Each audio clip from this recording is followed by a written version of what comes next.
Heshimu watu ilile vyako, zala watu wakuoneshe shu. Yani watu, usipoheshimu watu utajua. Karibu dada. Kaka. Heshimu watu ilile vyako. Karibu na uketi.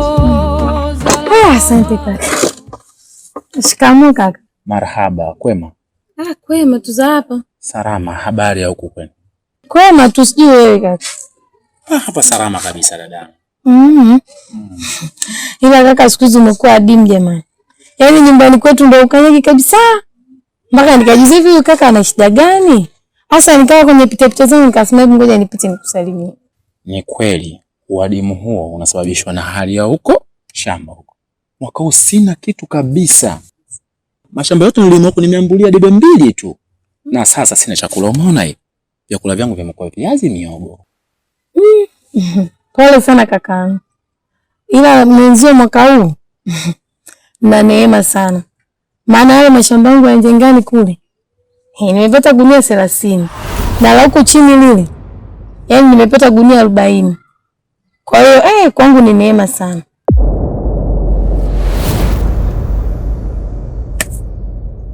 Kibocho, kuna mtoto ameleta dharau. Amekatiza katika anga ya Kudabashi Nkerenge. Amenidharau vya kutosha. Sasa, ili jua linapozama, anatakiwa awe kwenye mikono ya Kudabashi Nkerenge. Toka, kamchukue. Kwisha. Kibocho hajawahi kufeli. Hajawahi kunifelisha hata mara moja.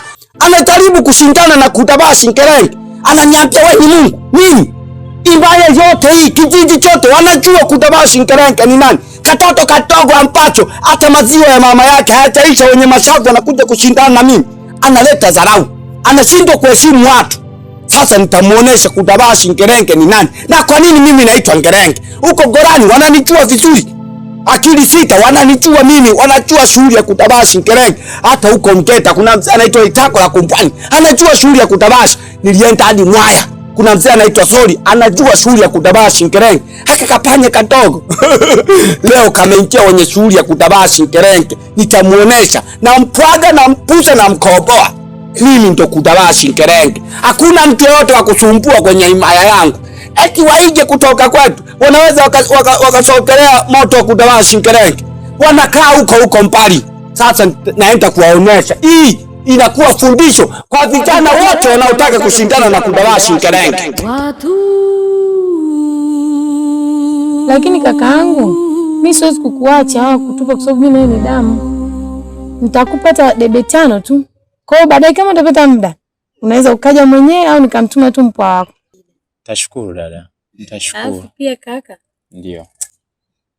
Mwanzo nataka nimpeleke mpwa wako huko shule za mjini. Sitaki kabisa aendelee kusoma hapa kijijini. Kwa sababu mama yake huu mwaka na kipato cha kutosha. Ni jambo zuri dada. Ni jambo zuri. Haya basi kaka, mimi naenda. Maana nilipita tu kuangalia kimya, muda mrefu sikuona. Sawa dada, mimi nashukuru sana. Asante. Asante sana kwa kunitaka haya. Haya kaka, kwa heri. Haya dada.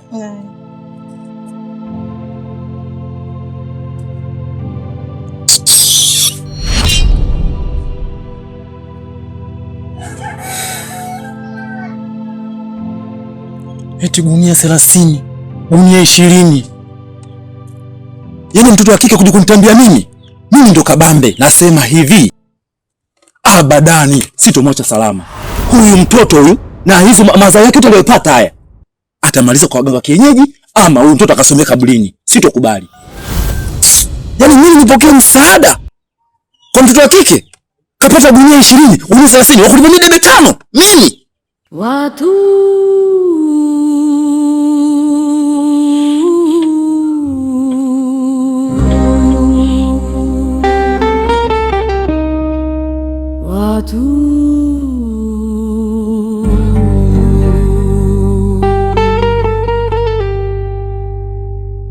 heshimu watu. Wewe Pepeto,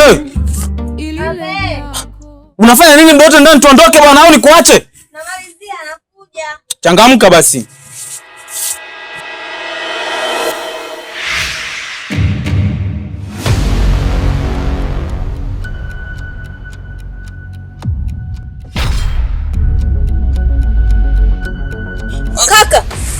Kaka, kimekukuta nini kaka?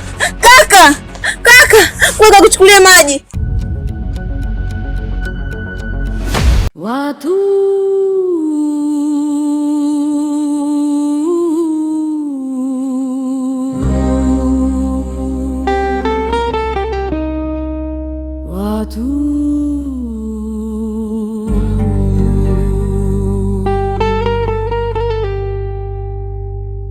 heshimu watu ilile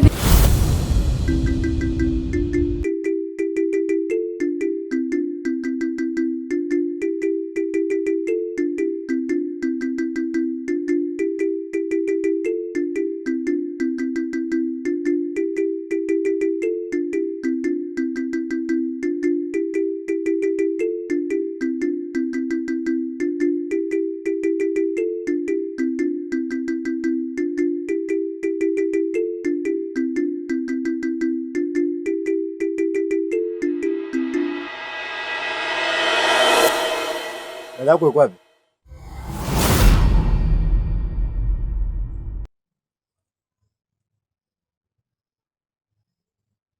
Na kuuliza unanikodolea macho. Dada yako yuko wapi?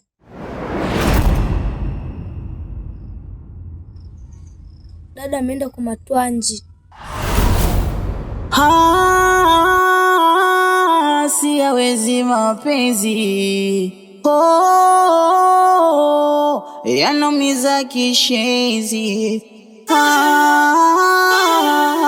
Siyawezi mapenzi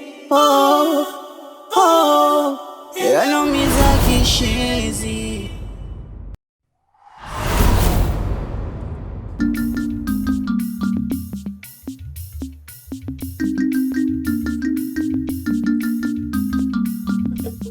Umetoka wapi?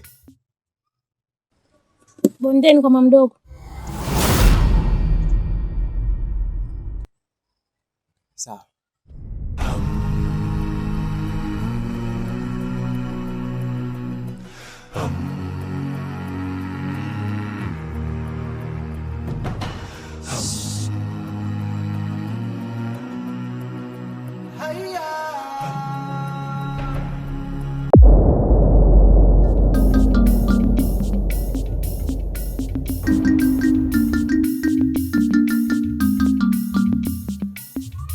We wapi? Naongea na we wapi? Mbona kama unanifukuza? Sio kama nakufukuza. Wewe ujioni kama hujakamilika. Ujioni kwenye mwili wako kuna vitu ambavyo huna, vitu hivi ni lazima uwe navyo ndio uje kwenye geto hili. Ujioni? Poti liko wapi? What is come geto to the not pot? Leo sijapika ila nimekuja na hela. Sasa hujapika umekuja na hela. Mimi hela inanisaidia nini mama yangu? Mimi panya manake. Mimi panya yani kwamba nakula hela tunafanya ile swala. Lakini Matwanji si nishakwambia nimekuja na hela. Leta hiyo hela. Haisaidii kitu mama. Unapokuja hapa hakikisha unatakiwa uwe na poti. Ikiwezekana hii hela iwe kama mboga ya pembeni. Yaani weka chini, weka hela, weka poti juu yake. Sawa? Hapa lazima uje na poti kwa sababu ile swala linavyofanyika lazima ule ushibe uwe ngangali. Au unataka isemekane kwenye kijiji kizima kwamba Matwanji afia juu ya nani? Si ndio lengo lako? Nenda ndani. Mimi ngoja kwanza niende kwanza nani kijiweni. Wewe nisubiri huko ndani. Sawa? Nikapate kwanza chakula niwe ngangali nijishindilie. Swala nikawa nimefanya swala safi kabisa. Nataka nifanye nani mambo ya mengi. Haya kanisubiri ndani. Manake nini bwana? Unakuja sehemu, unakuja na poti, mtu anajua kabisa nakula, baadaye nakula tena. So unakuja hivi hivi na kwa kuaje?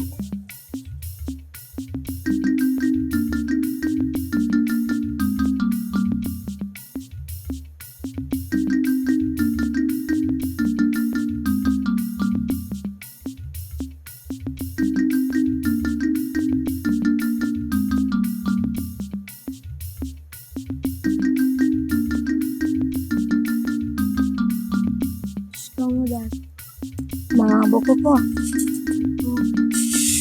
Dada, mimi kuna kitu niko nataka nikuambie.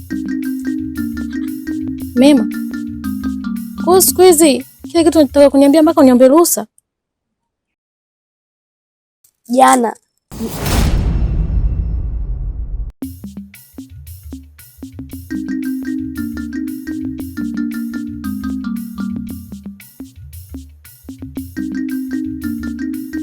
Jana nini?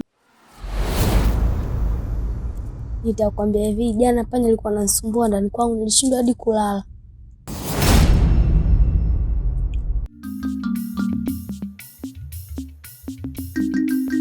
Nitakununulia dawa, alafu nifuate urudi na mboga mchana. Sawa.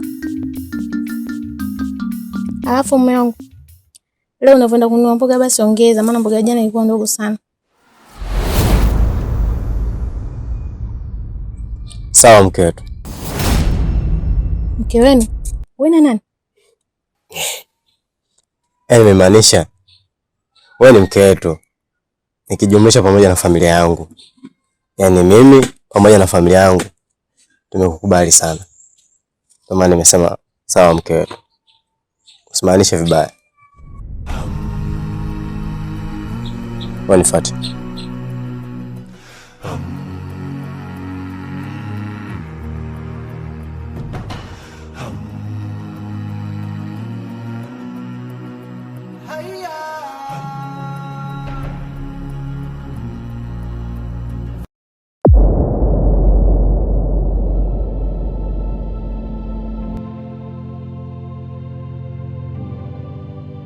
Odi.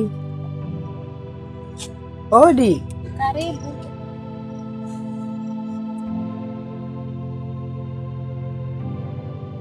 Mwanangu, nimekuja kumwambia msamaha mwanangu kwa yale aliyokufanyia. Kakukosea dada yake mwanangu. Mungu ndaje kwa shida mama. Sina mtoto mwingine zaidi yake, mwanangu wa kiume ni yeye pekee mama. Naomba nisamehe. Niko chini ya miguu yako mamangu. Wewe umepotea mwanangu. Naomba nisaidie. Niombe msamaha kwa baba mwanangu. Sina mtoto mwingine zaidi yake, ni pekee yake mwanangu. Naomba nifikirie. Kaongea na baba mwanangu. Basi mama. Basi. Mimi nitajua nini cha kufanya.